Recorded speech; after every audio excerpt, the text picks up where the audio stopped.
నేను Armoor depot, Nizamabad district Armoor depot sir. అయితే నాకు 14 సంవత్సరాల 2014 యాక్సిడెంట్ అయింది, కాలు ఇరిగింది సార్. నాకు కాలు ఇరిగితే ఆన్లైన్లో నేను ఆయుర్వేద మందు తెప్పించుకున్నాను. బ్రీతింగ్ దాంట్లో నాకు 27% వచ్చింది. అలా డిపార్ట్మెంటే నాకు 7 లక్షలు 8 లక్షలు ఖర్చు పెట్టారు. అయితే మా డిఎం గారు ఏమన్నారంటే, మీరు తాగొచ్చారు అంటే, సార్ నాకు తాగుడు అలవాట్లేదు, ఈ మందు గురించే ప్రాబ్లం కాదు సార్ నేను అన్నాను. అంటే లేదు, నేను రిజెక్ట్ చేస్తున్నా, ఆర్ఎం గారికి కానీ డిఎం గారికి మీరు అప్లై పెట్టుకోమని చెప్పారు సార్. వాళ్ళు రిజెక్ట్ చేసి వీళ్ళు రిజెక్ట్, ప్రస్తుతానికి మామూలుగా ఉన్నాం సార్. మన ఎండి గారు దయచేసి నౌకరిస్తే మా భార్య పిల్లలు మేము ఆపి ఉంటాం సార్, అంతే. అంటే మీరు ఆయుర్వేదిక్ మందు వేసుకున్నారు, అయినా బ్రీత్ ఎనర్జీ టెస్ట్ చేస్తే అందులో మీరు ఆల్కహాల్ సేవించినట్టు వచ్చింది, అంతేనా? అంతే అంతే సార్. ఆల్రెడీ ఉన్నది కాలుకి రాడ్స్ ఉన్నాయి సార్. ఇలా రాడు ఉంటే వర్షాకాలం చలికాలం ఈదర వస్తుంది కదా, చల్లగా ఈదర, దానికి కూడా లాగుతూ ఉంటుంది. మనము క్లచ్ తొక్కలేము, అవి హైడ్రాలిక్ క్లచ్లు కావు కదా సార్. అందుకోసమే నా ప్రాబ్లం అది. ఎప్పుడు పోయింది మీ ఉద్యోగము? 1.5 year అవుతుంది సార్. 1.5 year అవుతుంది. 18 months. సార్కు 100,000 డ్యూటీ ఇచ్చే ప్రయత్నం ఇవ్వాలని ఎండి గారికి. కలిసారా సీఎం గారిని? కలిసారా? మరి కలలేము సార్. అపార్ట్మెంట్ మార్కెట్ ఇస్తారు సార్. రవాణా శాఖ మంత్రిని కలలేము సార్. ఎవరు వెళ్ళాలి? దివ్య మేడం, చిన్నారెడ్డి సార్ మాకు హెల్ప్ చేస్తారు. వాళ్ళ ద్వారా మనకు ఖచ్చితంగా డ్యూటీ ఇప్పిస్తానని మాకు హామీ ఉంది. మీ సమస్య ఏంటండి? మా సమస్య టికెట్ సమస్య కాదు. టికెట్ ఏమైంది? టికెట్ ఒక టికెట్ మిస్ అయింది ప్యాసింజర్ దగ్గర. నాది నిజామాబాద్ జిల్లా.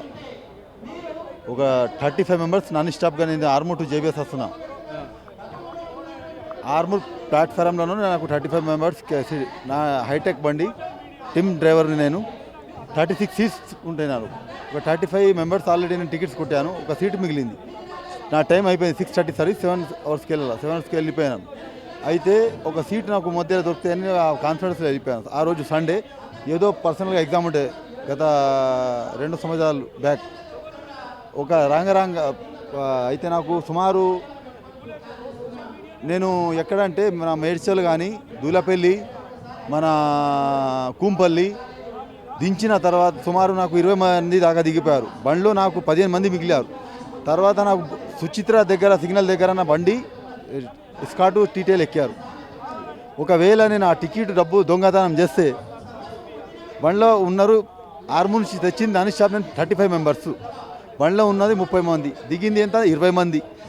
నేను ఒకవేళ అందులో ఒక టికెట్ ఫ్రాండింగ్ చేస్తే, ఆ 20 మంది దిగిన దాంట్లో ఒక టికెట్ తీసుకొని ఎవరికైతే దొంగతనం చేసినానో వారికి ఇవ్వచ్చు. కానీ ఆ మనసులో నాకు గుండె లేదు. ఒకవేళ నేను ఆ టికెట్ ఒక ఫ్రాడ్ చేస్తే, నా పిల్లలు, నా తల్లి, నా భార్య సాక్షిగా అంటున్నారు. కానీ ఆ యాక్షన్ కూడా ఎట్లా తీసుకోవాలా? ప్యాసింజర్ యాక్షన్స్, డ్రైవర్ టీటీఎల్ ఎవరైతే ఉంటారో వాళ్ళు అపోజిట్గా కూర్చుండబెట్టి, ఇద్దరిని అపోజిట్గా కూర్చుండబెట్టి అది అడగాల. బాబు, నువ్వు ఎన్ని డబ్బులు ఇచ్చినావు, ఎన్ని టికెట్లు ఇస్తున్నావు, డ్రైవర్ ఎన్ని ఇచ్చిండు, ఏం కథ అని తెలుసుకోవాలి. అట్లా కాకుండా నాకు ఆంది రన్నింగ్లో సుచిత్ర సిగ్నల్ కాడ ఎక్కితే నాకు జేబీఎస్ వచ్చి రన్నింగ్లను పోనీ ఆపాను. నేను ఆల్రెడీ నేను ప్రియదర్శిని కాడ బండి ఆపాను. వాళ్ళు ఏమన్నారు, ట్రాఫిక్ జామ్ అవుతాయా, నువ్వు పోనీ అన్నారు.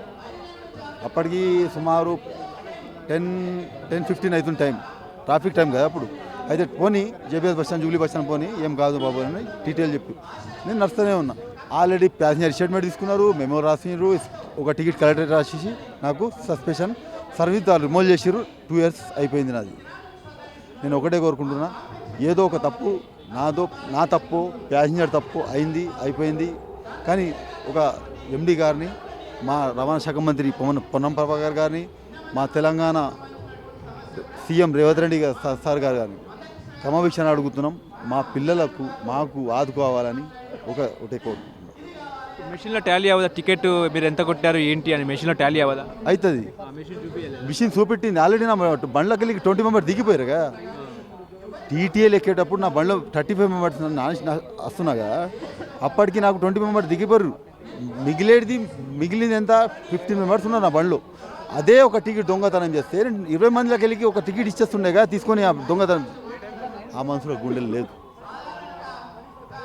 అంటే 20 మందిలో ఒక టికెట్ దొంగతనం చేశారని మీ మీద 35 మెంబర్స్ అదే 35 మెంబర్స్కి దాంట్లో ఒక టికెట్ దొంగతనం అయిందని చీటింగ్ కేసు రాశారు. అంతే కలెక్టర్ రాశారు. మీ ఎండి గారికి ఏం చెప్తారు మరి? ఏం లేదు, ఎండి గారికి అది నా పరిస్థితి అర్థం చేసుకొని నా కేసు చూశారు, ఆయనకు అర్థమైపోతుంది. నాకు నమ్మకం 100కు 100 మా ఎండి గారి మీద ఉన్నది. నా పిల్లలకు నాకు ఆదుకుంటారని నాకు నమ్మకం ఉన్నది ఆయన మీద.